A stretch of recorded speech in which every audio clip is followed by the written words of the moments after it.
Hello, it's Dawn Michelle from Mojo Tarot, and welcome to my monthly reflection, where we talk about the decks that I worked with throughout the month of December. So wrapping up 2019, I was finishing my work with using one tarot, one oracle, and one Lenormand, which is a process that I started doing, I think around mid-2019, probably towards the later end of summer. And I started pulling one oracle card for the week, and I was doing the tarot challenges with the one tarot deck. That I actually didn't start till fall, and I was also doing weekly Lenormand readings. So the three decks that I worked with throughout December for those processes are the Queen of the Moon Oracle, the Influence of the Angels Tarot, and the White Mojo Lenormand. So let's go ahead and talk about each of these real quick. So let's start with the tarot deck that I worked with. The tarot deck that I worked with primarily throughout the month is the Influence of the Angels Tarot. And this is one of my favorite little decks in my collection. I have modified it, so it no longer has the gold gilded edges on it. I did retain the border, so I did just trim off the gilding and I re-edged it in this lovely brown color. I do have an entire video on this process, which I will try to remember to link in the description box below. This is a deck that I just absolutely adore. I used this deck primarily for the Lionheart's December challenge, which when we take a look at my tarot journal in the next video, we'll talk about that a little bit more. I also used it for a couple of readings throughout the month because for me, it does have a very kind of December-y, almost kind of Yule Christmassy vibe to it. And I don't know if it's just because of the style of artwork or because these intricate golden borders just kind of makes me feel like that time of the year. And this is a deck that I really enjoy working with. One of the things that I really like about this deck is that it does have the little angels that you can find throughout each card. And sometimes seeing how those angels are interacting with the characters on the card adds another level to this deck. And I just adore the artwork. I think it's absolutely beautiful. It reads wonderfully. I never struggle to work with this deck. Love this moon card. I think it's one of the most stunning cards in the deck. I'm glad that one came up. Here we even have, so we have the Five of Swords and we have this dark angelic figure kind of foreboding overhead. And I think that's really wonderful and very indicative of the Five of Swords. So it's just a lovely little deck. I love the artwork. And like I said, I love the little angels that are kind of whispering little things into their ears. And as the deck is called the Influence of the Angels, I think that's quite appropriate. So it's just a gorgeous little deck. One of the things that I did want to note is one of my favorite things about this deck is actually the guidebook. And I don't usually say that about a ton of decks, although I do love a good guidebook.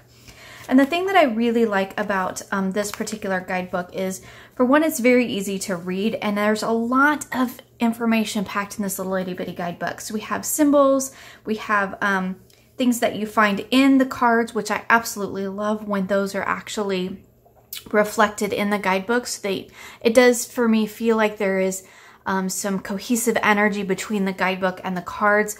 Like the guidebook wasn't written as an after fact, it was written to be a part of the tarot deck itself, which I think is really wonderful. We have the direct meaning.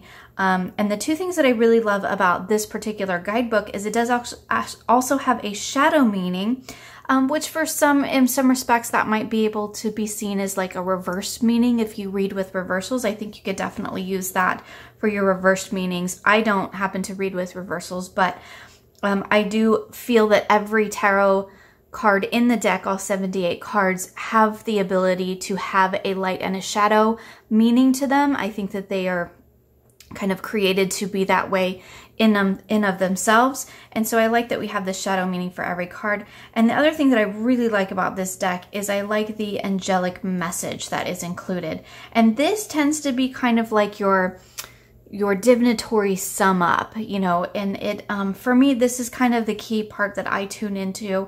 I definitely look at the shadow meaning and the direct meaning working with these cards. It is a Rider-Waite-Smith inspired deck. So a lot of those traditional meanings do apply, but it's open enough that you can read it any way that works for you. But I particularly like those angelic messages because I think that those are really key to actually working with this deck and provide a really wonderful layer.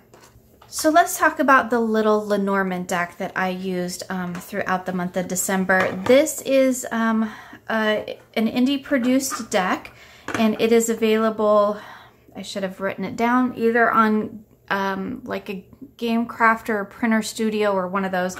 Might be Printer Studio. The box says Printer Studio. But I will link that in the description box below. So this is the white Mojo Lenormand. And I mentioned this deck in my Lenormand collection, obviously, when I was showing those. I do really love the backs of this deck. I have not edged this deck or anything because the edges are this nice, pretty white, and the borders all have white, which actually for me works for this particular deck. I think that the artwork on this deck is absolutely stunning, and I really enjoyed working with it. The only quibble that I have with this deck is these sort of clip art playing card associations kind of dropped into the bottom. I wish those would have been a little less intrusive, just because they kind of detract from this absolutely gorgeous artwork that we're seeing here. But as far as, you know, using it as a Lenormand, it worked beautifully for that. So it does come with a little companion book, and I did end up actually referencing this companion book. It's just your basic little companion book. It gives a little black and white picture of the card, and it has the number and the title, and then just basically a couple keywords and a really brief description, as well as the playing card association, which I think is really nice. But in the back, you'll see that there are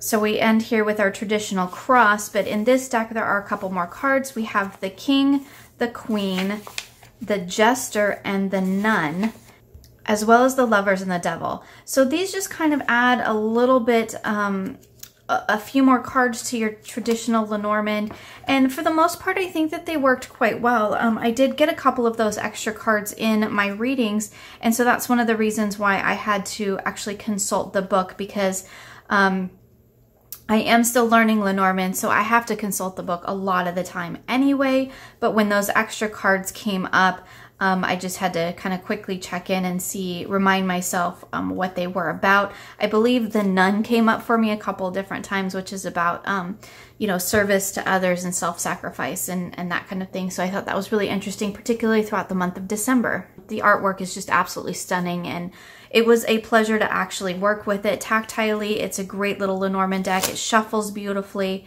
and I love the feel of the cards. They are not glossy, but they're not entirely matte. They're more like a satin finish, and they just, like, look at that color palette. I think that's just absolutely gorgeous. And the artwork that was chosen for these cards I think is really beautiful, and I think it works really well in terms of connecting to the energy of the card itself. And the other deck that I worked with consistently throughout the month was the Queen of the Moon Oracle. And this is another mass-produced deck, so it is readily available for you. I do want to keep the guidebook up because I do want to make a quick mention about it. It has a beautiful box. It's a Rockpool Publishing deck, and I think the box is really gorgeous. It's the wonderful little two-piece boxes that are really handy. You know me, I tend to like to stick my my decks in bags. I like to make bags for my decks. It's kind of part of my creative process, but when they come in nice boxes like this, I do tend to keep them in the boxes. It's a nice sized oracle, pretty traditional size. I do like the backs. The fronts are a little bit glossy, so they're not that lovely matte that we sometimes get, but it's a nice cardstock, and they are they work really well. They shuffle beautifully. This is a deck that I wasn't entirely sold on when I first got it. I'm not, in general, a huge fan of the photo collaging. I do have several decks that are photo collage that I really, really like, and I am coming around to that, especially as the photo collaging kind of gets a little better, a little bit more precise, a little more clean. And I do really enjoy that, but again, this is sometimes these are hard for me to connect to these types of decks, but I think the imagery is beautiful. It is lovely in person, but I almost think it looks better in photo because you're not quite so close in on it. It's kind of like one of those decks that I think looks kind of better at a distance. And if you start really digging into the detail, then that's when kind of some of those things pop up for me. But I love this beauty card. So where the artwork is nice, the cards are nice. I did quite enjoy the book actually. And I think that this book, Rockpool Publishing does a fantastic job with their guidebooks. I think they're just kind of one of the best at it that I've seen lately. And you got this nice, it's a nice size book, you know, it fits with the deck, so it all fits in the box, which is really nice. It does have some color accents, which is really nice. There are some spreads in here, but what I really like about this book is it has the nice color image. I mean, they're not huge, but it's plenty to get the idea of the card, right? And it has the card title, it has the kind of subtitle or key title for it. It's more of a subtitle in this deck. Usually they would be like keywords, but in this deck, it's the, in this deck, I believe it's the phase of the moon. We have a little bit of a kind of brief description here, and we have an affirmation and a little bit longer description down here at the bottom, which I really like. And we get that for each card. There's also companion stones and metals. I think it's companion stones and metals for all of them. Yeah. But anyway, it's just, you get a nice bit of information, and really what I keyed into was just this, a few pieces of this first little quick description here and the affirmation. In this sense, I almost wish that instead of the phase of the moon or the moon that it's in, that it almost had the affirmation there. Maybe the phase of the moon could have been up near the number or something, but if that had been on the card, I don't think I would have come to the book at all. I mean, it's a lovely guidebook. Don't mean to discount the guidebook. It's a lovely guidebook, and I really enjoyed the write-ups in it. But I think if the affirmations had been on the cards, that would have been like the complete package contained within this deck here. And I think that would have been really beautiful. But as it is, it works great.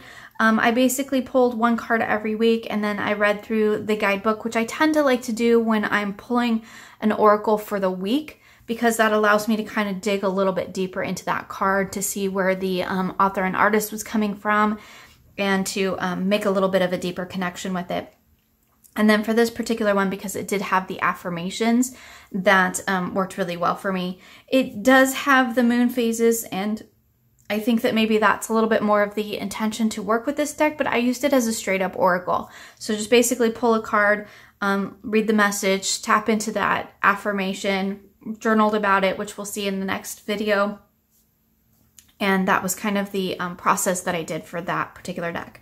So moving into the first week in December, I used the Thelema Tarot and the Magical Herb Oracle. Now, I did something a little bit different. Actually, I did something different pretty much all throughout December. I did not do my normal readings in terms of my normal pulls with one tarot, one oracle. I did something different pretty much every week throughout the month of December. And part of that, I think, was because we were coming to the end of the year, and I think I was starting to get a little bit bored, a little bit too stuck in the routine of how I was going about the process of reading tarot, and I was doing it the same way every time, every day, every month, and it started to get just a little bit routine, a little bit habitual. So I decided to kind of mix things up for December, wrapping up the month, trying some different things that I'm kind of seeing if I might like to do them moving into 2020. So one of the things that I did that I really quite enjoyed was I did a nested reading with these two decks, and we'll see a little bit more about how that went in my next video of my tarot journal. So I'd watched a video from Natalia's Ouroboros here on YouTube about her nested doll reading technique.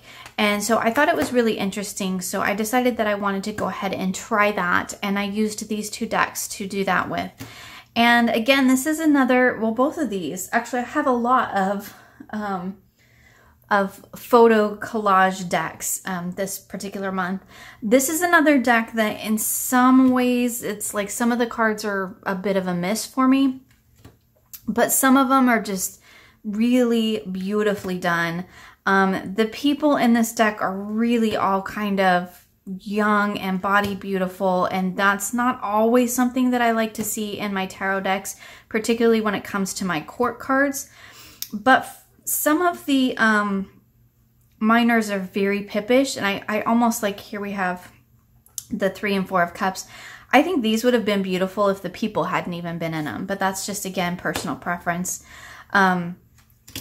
The Fool is not one of my favorite cards in this deck, but I really like the color palette, and I really like that some of the cards are very, very pippish, and I think that's really wonderful. But really, it's this kind of moody tone that I think this deck has that really draws me in. And I really quite liked working with it in that sense. Like, here we go with the 4 of Wands. Look how beautiful that 4 of Wands is. And there's no people. There doesn't need to be people in this particular card. Here we have the 6 of Wands. Again, no people. And I really like that a lot of the cards do have that aspect to it. So this was one that actually kind of surprised me because it's photo collage. It's not always done seamlessly, but it really didn't detract from my ability to work with this deck, and I really did enjoy it. And I think it really is, like I said, I think it's this moody color palette that I really like. All these rich, dark colors is kind of a dark and dreamy type deck, which I think works really well for this time of year. And so I used this deck for that nested reading, which we'll see more and I'll talk a little bit more about in my upcoming journaling video. But I paired that with the Magical Herb Oracle. And this is a deck that's very new to my collection. And I have to say that I actually really like this deck. I love the aesthetic look of it. We have these, and again, it's kind of photo manipulation. Sometimes we have these symbols in the back, which I think do work really well. Actually, I think they're on all of them. They do work really well. They're definitely kind of just clunked in there. But I think it actually, because they're kind of grayscale, they work, they're faded, they're opaque. I think it works really quite well for that because it does give you that hint of what the keyword is talking about visually. So it ties that keyword in visually to the card because perhaps you might not be super familiar with the herbs. And I do like that the keyword is larger and upfront, and then it does have the herb down here at the bottom in a little bit smaller font, or the plant energy. But I do like that the keyword is more front and center because for people like me who just want to use it as a straight up oracle, I'm not constantly searching for what that particular herb means. It's right there. I can go to the guidebook and I can look it up and I can read a little bit more about the plant energy if I want to, but it's not required in order to do a reading. And I really like when an oracle deck has the ability to be able to use it right out of the box without going to the guidebook if I don't want to. I like when the guidebook is well written and it has that additional information if I feel like diving into it or I want to learn more, but it's not mandatory to use it with the deck because most of the time oracle decks for me are just, they're additions to my tarot reading, right? They add additional messages, add additional layers, or sometimes they wrap up and summarize a reading. And so for me to be able to just lay them down and read them without consulting a guidebook is kind of important to the way that I work with them. But I really like the aesthetic of this deck. Love the backs. I think they're really pretty. And it works really beautiful with the kind of like dark and moody energy of the Thelema, and you add that kind of lighter energy of the Magical Herb Oracle. I think it works really well together. So for the second week of December, I worked primarily with the Golden Tarot and the Divine Doors Oracle. Now I did actually do a larger reading where I pulled in the Influence of Angels with these two decks, which is another one of my favorites to work with. And I think all of these decks go together really, really well. But But as we've already looked at the Influence of Angels, I won't drag that one back out here. But this is the Golden Tarot. This is the Cat Black version. And I have trimmed this down to just the artwork, which I do absolutely love. Again, I have a whole video on this one as well. I believe it's in the same video with the Influence of Angels. So if you want to see the trimming on these two decks, along with another deck that we're going to look at here in a minute, you can go ahead and check that out. Again, this is similar kind of art style to the Influence of Angels, which I really like. And I love it trimmed. I love it pocket sized. It really makes the artwork pop, which I really, really like. And then I paired that throughout the week with the Divine Doors, which is another little wonderful deck that I love. I don't know why they're all turned around. I love these little doors. I think they're wonderful. There's great little photographs of them. And then it just has the little title and then a little it's kind of like a poem on the back of each card because for the most part, they rhyme. So it's kind of a cute little poem mantra thing on the back of each card, which is really lovely. And I tend to definitely tap into that energy as well. These two decks together work really beautifully. Then you combine that with the Influence of Angels, and I think it works really, really well. So these are two decks. Look at these two together. How beautiful are those? So we have the Eight of Wands and Palmistry. Fortune and Tarot, Collective Destiny. The palm lines from birth tell your sacred palmistry. Listen to the notes of intuition. How beautiful is that? Those two really look beautiful together, aesthetically speaking. The similar color palette.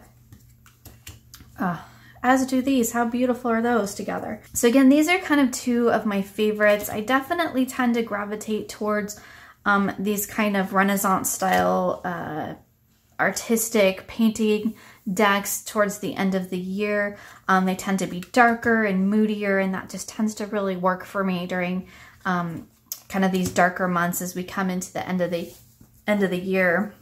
So yeah, these are just two kind of favorites in my collection. They're decks that, you know, you might like consider them workhorse decks. They always give consistent readings, and I really enjoy working with them. I really enjoy the Golden Tarot a lot more now that I've made it this kind of small pocket-sized deck. I love that it's completely borderless now, so that art really just pops out. So the following week, I actually started my kind of little miniature study of the Chronicles of Destiny. And I have the two extra cards pulled out here on top. And throughout this week, I was actually working with this deck alongside its guidebook. So I think that one of the really fabulous things about this deck, now that I've gotten a chance to really kind of find out more about it and dig deep into it, is actually this little guidebook. I sat and read this guidebook cover to cover in one sitting. And it has this, it's just a beautifully produced guidebook too. It has a nice full color image. Over here, we have kind of keyword, or like it says, the moral of the story here. And then we have a kind of narrative at the top here in each of the cards, along with a card definition. And this narrative here, if you're not familiar with this deck, this narrative draws you as the seeker through the story. So each card is laid out in a way that it actually builds upon the card before it or the story before it, like chapters in a book. So we have chapter 1 is the Enchanted Emporium, and chapter 2 is the Guardian of the Books. But then we also have this nice kind of divinatory message down at the bottom as well. But really what I enjoyed about this was actually reading through the narrative, the story part of this deck. And I really enjoyed seeing how each of the cards was built upon the one before it. Clear up until I think the end, where we get to be about card 55, I think. Yeah, so then we have basically 54 cards that lead us through this story that is created throughout this deck. And then we have a supporting cast, or we have a couple of extra cards. We have the seasonal cards, I think. And then we have the extra hero and heroine cards that can be used as additional significators. So kind of like it reads a bit like a Lenormand in that sense. And I really enjoyed reading through the guidebook and getting to know the story behind each of these cards. So I did sit and I read through the guidebook in like one sitting, and that was fabulous. And I might very well actually read the story again at some point. Now, this is another deck that I'd mentioned along with the Influence of Angels and the Golden Tarot that I have trimmed, and those are all together in a video. And this is, again, another photo collage deck. My December was very full of photo collage decks. This is another one where sometimes they, sometimes they miss the mark a little bit for me, but I think overall it's really beautiful and it works really well. Once you read the stories, like the actual narrative in the guidebook that goes along and talks about each of these cards, I think that really helps you make a deeper connection to these cards, because once I did that, I really had a much better understanding of what each of these cards mean and the story behind them, which was really lovely. And I did a couple of these spreads in this book. You'll see one of them is in my tarot journal, and some of them I just did just to kind of get to know the deck. I didn't necessarily use them as actual readings that I wanted to refer back to later on. That was more kind of just learning and play. And then I did do the story spread that is in this book that I did actually do as kind of a final wrap-up reading. And it was just a gorgeous little deck, and I really enjoyed working with it. This one actually kind of surprised me. It's a very, very balanced deck, which I really like. But really what got me about this deck and what consistently kept kind of pulling me back to this deck throughout the week was the story. I love story. I love books. And the fact that this deck very cohesively weaves a story throughout all of the cards, with the exception of those, supporting cast cards, which are just the 4 seasons and then the extra cards. But the bulk of the cards actually weave their way through this beautiful story, and I really enjoyed that. And that story part of it kept coming back to mind as I was working through this deck. So I think that was really great. Again, like I said, some of the cards, this is a great example of one that just doesn't quite connect for me in terms of the art style. But once I infused my knowledge of this deck with the story that was written to go along with each card, that's really where that connection came from, and why I was really excited to actually work with it, because visually speaking, it's a little bit outside of what I would normally tend to be drawn to, but I really enjoyed working with it in that sense. So then we come to the week of Christmas, and of course I worked with my new Christmas tarot. So I did actually do a quite lengthy modification of this deck. I have trimmed it, I have edged it, I have de-stressed it, I even did the whole backs, and I do have an entire video on that, which I will link in the description box below if you want to take a look. But this is a deck that it's just, they're like Christmas cards, and it was just a perfect deck to use for that week. It really kind of helped me connect with that Christmassy energy. And for the most part, this is just the cutest little deck, and I enjoy working with it. It's probably one that will only come out during the week of Christmas for me. Maybe that will just kind of be a new tradition that I start for myself of using this deck through that week. And it was just really lovely. It gives very, very clean readings. It's very much a Rider-Waite-Smith deck, so I didn't have any trouble reading with it in that sense. So the final deck that I worked with in December, and really now coming into the first few days of January, is the World Spirit Tarot. And this was a deck that was sent to me by the lovely Barbara, and I really enjoyed working with this deck. I did have, to be perfectly honest with you, I did have a few problems just physically working with this deck. It's very large, so I'm just going to show you here. I'm thinking about trimming it because this is what happens. It's so large that I'm having trouble getting my hands around it. It's that really super glossy cardstock, and I'm going to show you here just, can't even get my hands around it. Like, this is the struggle I had all week.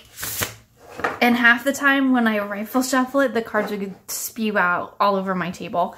Thankfully it didn't, because it would mess up all my little decor here, but I really like the backs of these cards. Look how beautiful they are. I love this kind of bold artwork, and I really enjoy the imagery in this deck. It's not, oh, and of course I shuffled them half the wrong way.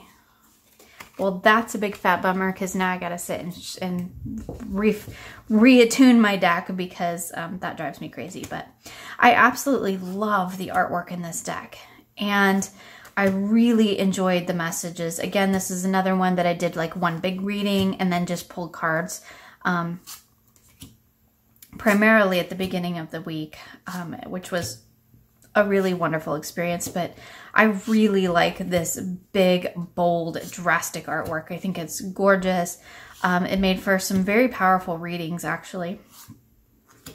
And my only issue with this deck really is in the actual tactile experience of it.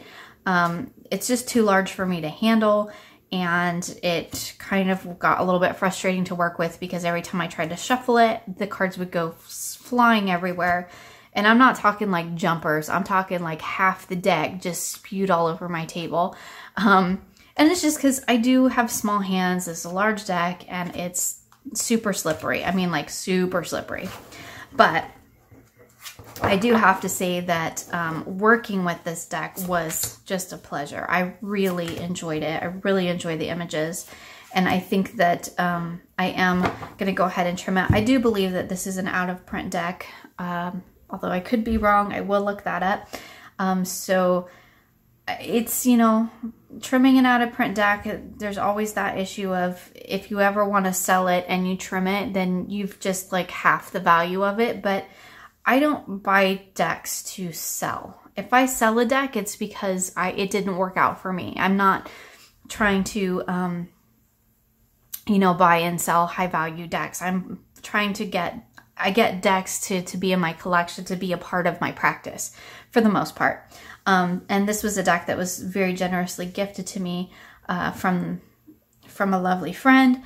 And so I'm okay kind of with the trimming it, because if I don't trim it, this is one of those decks that I'm probably not going to be called to use it a whole lot, even though I absolutely love the images. I love the readings that I get. But when it's that large and hard for me to actually work with, that tends to make me not want to work with it, just because I know it's like, it's going to go flying. It hurts my hands because it's too hard for me to shuffle. And so there is that. So this will probably be one that at some point will probably be seeing me trim on my channel. Again, this is one of those that I kind of have to decide whether I want to keep the titles or not before I go about trimming it. But at any rate, it was a beautiful deck to work with, and I absolutely love the artwork. And I'm super excited to be able to get a chance to work with it and to use it more. And I'm looking forward to using it more again in the, this coming year. So now let's talk real quick about what's coming up the rest of this month. I do have a channel update that I'll be releasing. I'm going to talk a little bit about my depth year plans and what I'm going to be doing with that. We're going to take a look at some of the tarot and oracle decks, as well as some tarot books that I've really enjoyed working with throughout this last really decade. You know, we're coming into a new decade now, so I think it's a great time to kind of sit back and reflect on some of the things that have really been influential during that time. And I have a new series that I've started called Deck Diaries, where we're going to talk about the decks in my collection and how I actually go about using them. So we're also going to be doing a few journal with me's along the way. So that's kind of a look at what we're going to be doing throughout the month of January. I hope you all had a wonderful December, and I wish you all many blessings moving into January. Thank you for joining me, and I look forward to seeing you again soon for more creative tarot for an inspired life.